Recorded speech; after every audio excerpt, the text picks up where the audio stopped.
Mesdames et messieurs, heureuse de vous retrouver dans cette édition d'actualité. Commençons par le gouverneur de province Bahati Musanga Erasto qui a réuni le mercredi 4 février le médecin-chef des zones de santé, rencontre axée sur la situation sanitaire en province et le mécanisme pour garantir la bonne santé de la population du Nord Kivu. Le détail dans ces reportages de la cellule de communication du gouvernorat. Dans un contexte marqué par les défis sécuritaires et humanitaires persistants à l'est de la République démocratique du Congo, les autorités de la FCM23 placent la santé de la population parmi les axes majeurs de leur action Nord Kivu. Convaincu qu'aucun développement durable n'est possible sans une population en bonne santé, le gouvernement provincial du Nord Kivu multiplie les initiatives visant à renforcer le fonctionnement du système sanitaire dans les zones sous son contrôle. C'est dans cette optique que le gouverneur du Nord Kivu, Bahati Musanga Erasto, a échangé ce mercredi 4 février 2026 avec le médecin-chef des zones de santé œuvrant dans l'ensemble des entités des gens libérés par la FCM23. Ces échanges ont essentiellement porté sur l'évaluation de la situation sanitaire générale à travers la province ainsi que sur la mise en place des mesures urgentes et adaptées à mettre en place afin de garantir l'accès aux soins de santé de qualité pour toutes les couches de la population. Il est également question de renforcer la coordination entre les autorités provinciales et les responsables sanitaires sur le terrain. Au cours de cette rencontre, le chef de l'exécutif provincial a exhorté les personnels de santé à prendre leur mission avec sérieuxité, professionnalisme et dévouement, tout en les appelant à redoubler les efforts pour assurer une prise en charge adéquate des patients dans toutes les zones de santé qu'ils dirigent. Il a insisté sur l'importance du respect de l'éthique médicale et de la continuité des services malgré les contraintes auxquelles le secteur est confronté. À l'issue de cette réunion, les médecins-chefs des zones de santé ont salué l'implication personnelle du gouverneur de province et l'attention particulière accordée par les autorités provinciales au secteur de santé. Profitant de cette occasion, ils ont également présenté les principales difficultés rencontrées à l'exercice de leurs fonctions, notamment en matière logistique, de médicaments et des ressources humaines. Le docteur Papi Saloumou, médecin-chef des zones de Mouesso en territoire de Massissi, est l'un des participants à cette rencontre. Oui, en fait, nous devions d'abord commencer par remercier l'autorité provinciale et son équipe pour nous avoir invité tous les médecins-chefs des zones de son entité administrative afin que nous puissions échanger sur certains défis en lien avec la santé.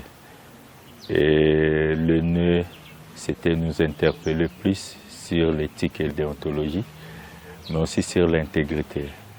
Il nous a rappelé l'essentiel en termes de responsabilité dans nos différentes fonctions. Nous avons une facilité d'accessibilité. Quitter Goma jusqu'à Mouesso à Goma, ça ne cause plus de problème. On peut circuler à n'importe quelle heure, ce qui est différent jadis. Mais aussi nous avons une accessibilité sans crainte dans plusieurs aires de santé de la zone. Je tiens à signaler que la zone de Mouesso compte 24 aires de santé. Et avec la promotion de certaines structures, nous sommes à 27 aires de santé aujourd'hui. Et toutes ces aires de santé, nous avons un accès facile.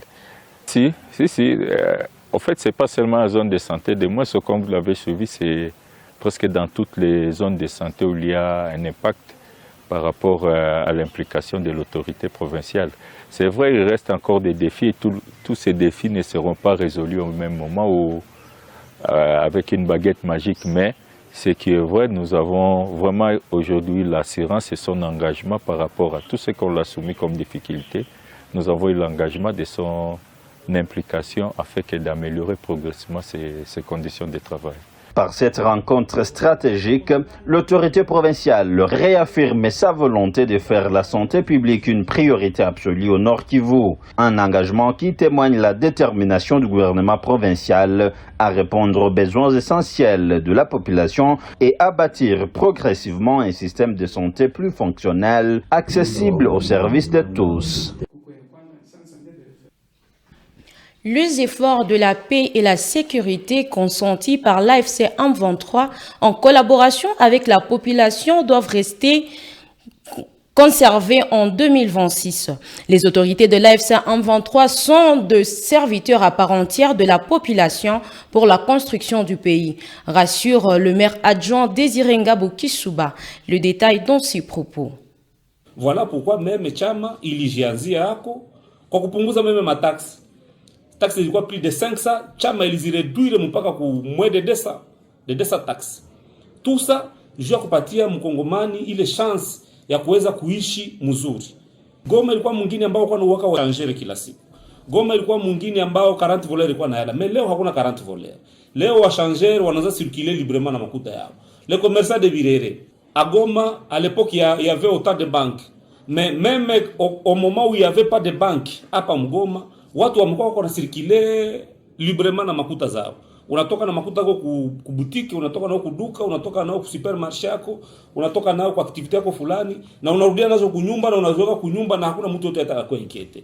Alors ile maeforo yetu yote ambayo tulifanya, bien sûr en collaboration avec la population comme je l'ai toujours dit, parce que amani yenye iko sai ni fruit iko sa vile mtoto ambaye population amezala na chama cha AFC M23 parce que uko contribution aussi ya population. Alors hii maeforo yetu yote hatupendi tuzirudishe a zero. Mtu yote ambaye atafika aone Goma mpya. Goma mpya ya amani, ya umoja na maendeleo. Goma ile mabitu ya matribalisme hatuitaki tena. Omwe sai tunaanza ishi mzuri. Tunaanza ishi mzuri na hatutataka mtu yeyote ambaye tena aturudishe kwa ile vitu ya zamani. L'autorité urbaine représentée par le maire adjoint Désiré Ngabo Kisuba reconnaît la réapparition du phénomène enfant de la rue, communément appelé Maïbobo en ville de Goma, et met en garde le parent dont les enfants de moins de 18 ans, visiblement abandonnés, seront attrapés dans la rue, suivant le maire adjoint dans ses propos. Tu sais, le problème avec Maïbobo, ils sont aussi catégorisés. Quoi qu'ils soient tous en conflit avec la loi, mais biko ma catégorie kuko bale ni ba mineur na kuna kwa bale ba majeur. Bale ba majeur ba mingi wale biko na plus de 18 ans tulibakamata à un moment donné tukabafunga parce que chama objectif yako kufunga watu libela tukabaya rééduquer na kubaambia barudie kwa manyumba. For malheureusement tunaanza tena kubaona mu balabala.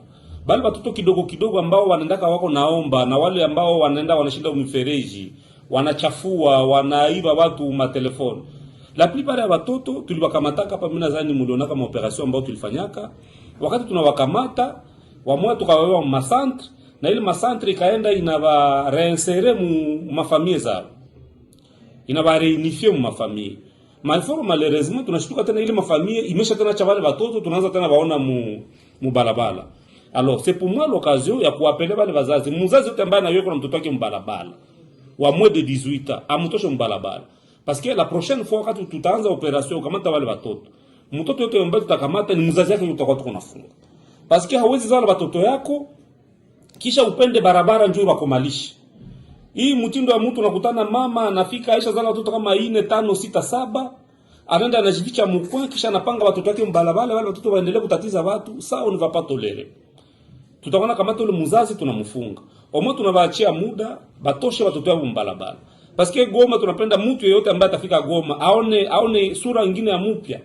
Ile mabitu ya kibandia zamani iishe. Ile mabitu ya kutatiza watu zamani surtout les plats iishe. Un forum sur la paix et la réconciliation dans la sous-région de Pays des Grands Lacs a été organisé à Goma ce mercredi 4 février 2026. Le détail avec Chantal Sibazouri. Transformation du cœur pour une paix durable dans la sous-région de Pays des Grands Lacs, c'est le thème du forum sur la paix et la réconciliation dans la sous-région de Pays des Grands Lacs organisé à Goma ce mercredi 4 février 2026. Une rencontre qui a réuni les leaders ecclésiastiques, politiques, civils et militaires dans un esprit de dialogue, d'unité et de responsabilité collective. L'orateur Jean-Marie Houniga a parlé sur l'approche des résolutions et des réconciliations et les mécanismes pratiques pour une paix durable. Il est question que l'Église en République démocratique du Congo, en général, puisse jouer son rôle dans la restauration de la nation. La restauration de la nation, c'est combattre les messages de haine, combattre le tribalisme, l'ethnisme, savoir que nous sommes des Congolais, avoir l'amour de la patrie, aimer son pays, aimer son peuple et soutenir toutes les actions qui sont en train d'être faites par le mouvement AFC M23 dans le cadre de la cohabitation pacifique, de vivre ensemble et de la réconciliation nationale. Aujourd'hui, les gens doivent comprendre que nous n'avons qu'un seul pays et la première richesse que Dieu nous a donnée, c'est cette diversité culturelle, 453 tribus, pour que nous puissions vivre ensemble et qu'ensemble nous puissions jouir de tout ce que Dieu nous a donné dans ce pays. Et c'est ça le message. Après les thèmes sur comment comprendre les conflits dans la région des Grands Lacs et les résolutions et la réconciliation, quelques engagements ont été pris par le participant dans ces forums et lus ici par Polycarpe Chimirimana. Pour la promotion de la paix et de la réconciliation de la bonne gouvernance, les participants s'engagent à promouvoir activement la paix, la réconciliation et la cohésion sociale dans les communautés respectives, promouvoir la bonne gouvernance et la gestion responsable de la chose publique, encourager les initiatives locales, régionales de dialogue et de coopération transfrontalière et soutenir le mécanisme pacifique de prévention et de résolution des conflits. Plusieurs invités venus dans les différents territoires de la province du Nord Kivu ainsi que du pays voisin ont pris part à cette grande activité de la sous-région des Grands Lacs. Les habitants des différentes communes de la ville de Goma se sont exprimés par rapport au travail effectué par l'autorité en place depuis une année déjà datant de la libération de la ville de Goma par l'AFC M23. Suivons en détail.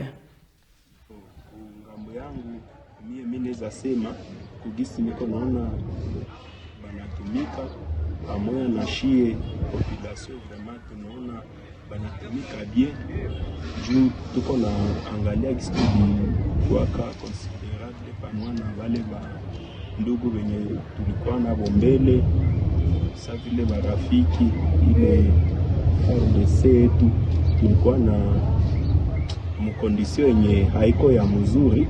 Sasa si leo kama tuko na anza lala vraiment ile kwanza ishafurahisha watu ya mingi.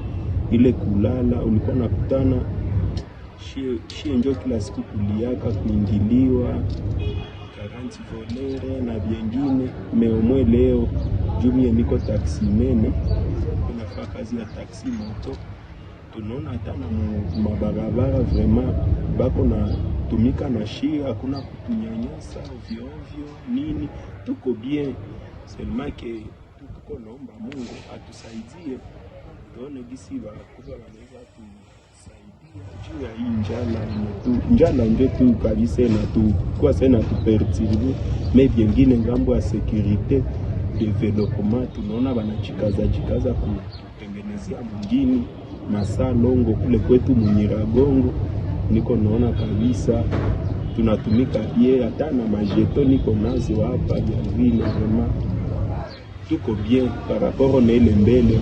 Mtu anaanza tembea leo hii unaweza enda kupete unauzia hata 0 na hautakutana polisi meko kupatru wala soda hapo sagisi anakunyanyasa kunyang'anya kenye uko nacho na vingine.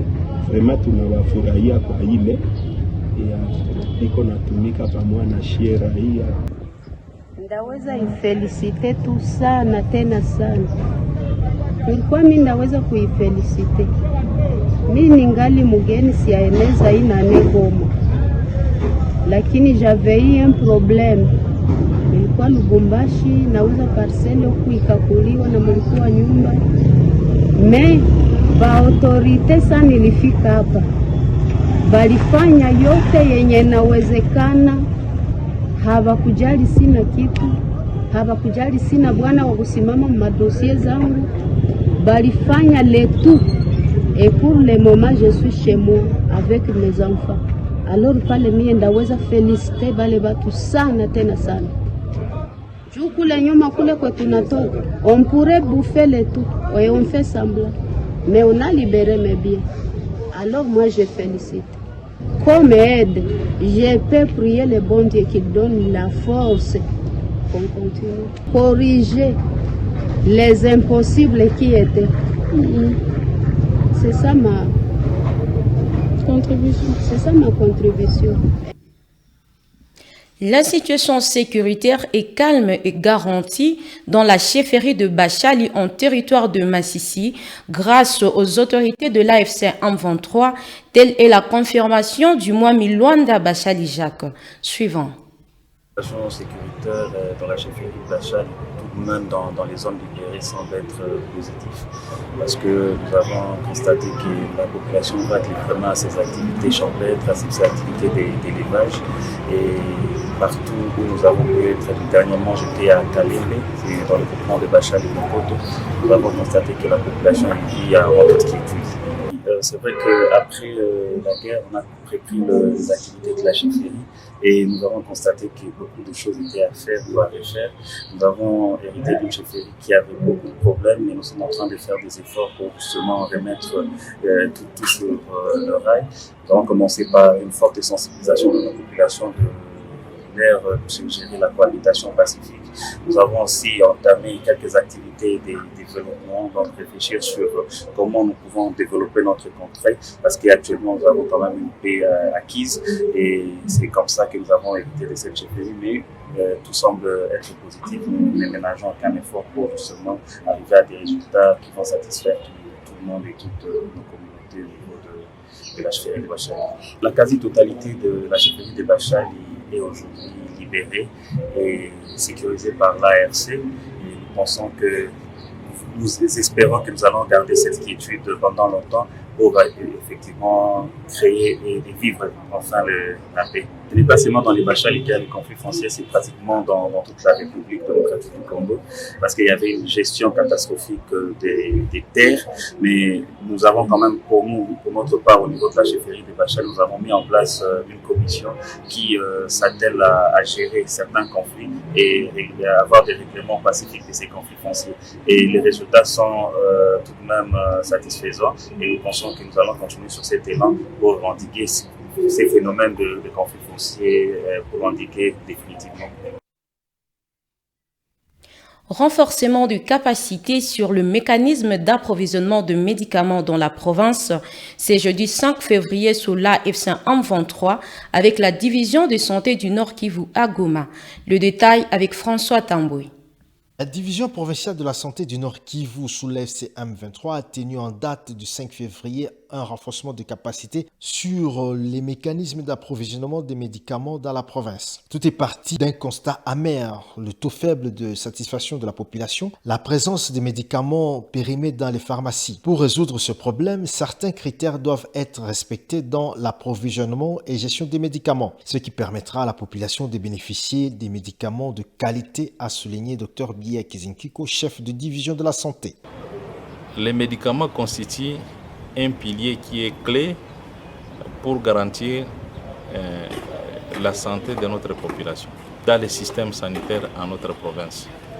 L'importance est d'avoir des médicaments de qualité et pour avoir des médicaments de qualité, il faut avoir des sources qui sont fiables, dont les médicaments ou bien les CDR ont été validés dans des laboratoires qui sont reconnus par l'OMS. Ça signifie quoi?